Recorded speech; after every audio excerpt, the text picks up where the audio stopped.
La exploración adecuada del tórax tiene una secuencia que ayudan al clínico a seguir varios pasos para poder integrar sus hallazgos y determinar la patología o síndrome que tiene un paciente y de esta manera llevar el diagnóstico de manera más adecuada. Mi nombre es Ana Giselle Durán Pavana y en este video hablaremos sobre una forma de cómo se ayuda al médico a realizar una exploración del tórax ordenada, describiendo en primer lugar las líneas y regiones del tórax para finalmente llegar a una auscultación.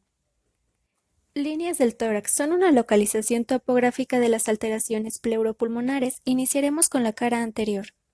La línea medioesternal inicia en la parte media del esternón y desciende hasta llegar al apéndice sifoides. La línea paraesternal es aquella que inicia en la articulación esternoclavicular y sigue todo el borde esternal derecho e izquierdo. La línea medioclavicular desciende de la mitad entre la articulación esternoclavicular y la acromioclavicular. Tenemos dos líneas claviculares, la tercera y la sexta costal, que se proyectan en la cara anterior del tórax y siguen el trayecto hasta el límite de las líneas axilares anterior y posterior. La línea axilar anterior desciende donde el borde inferior del músculo pectoral mayor forma un ángulo con la parte lateral del tórax, limitando por ambas líneas axilares anteriores.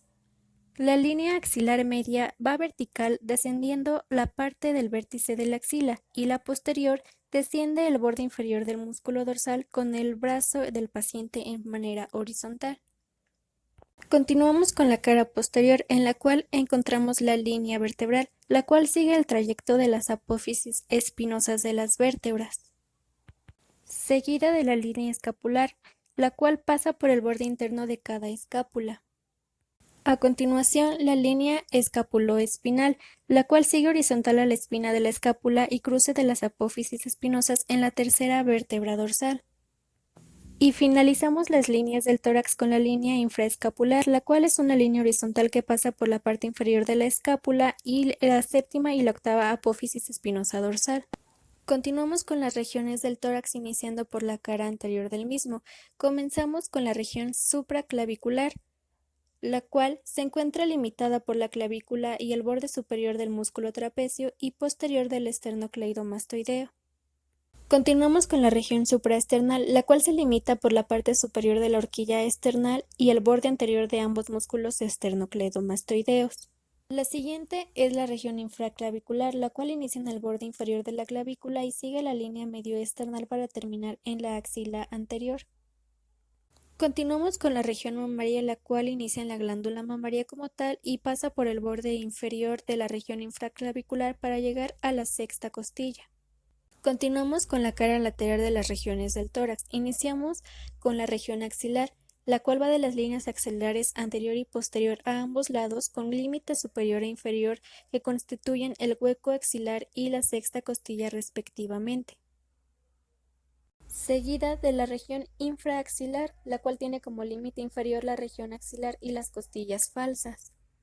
Seguimos con la cara posterior de las regiones del tórax. Iniciamos con la región supraescapular, la cual va de la columna dorsal pasando al borde superior del hombro. A continuación, la región escapular, la cual se proyecta en la escápula y no puede realizarse ninguna exploración por la cantidad de masa muscular que existe en esta zona, mientras que la región escapulovertebral va del borde interno de la escápula y llega a la séptima apófisis espinosa de la columna dorsal. Y finalizamos con la región infraescapular, la cual va horizontal por el ángulo escapular y la línea duodécima dorsal del bozal de Monarchius.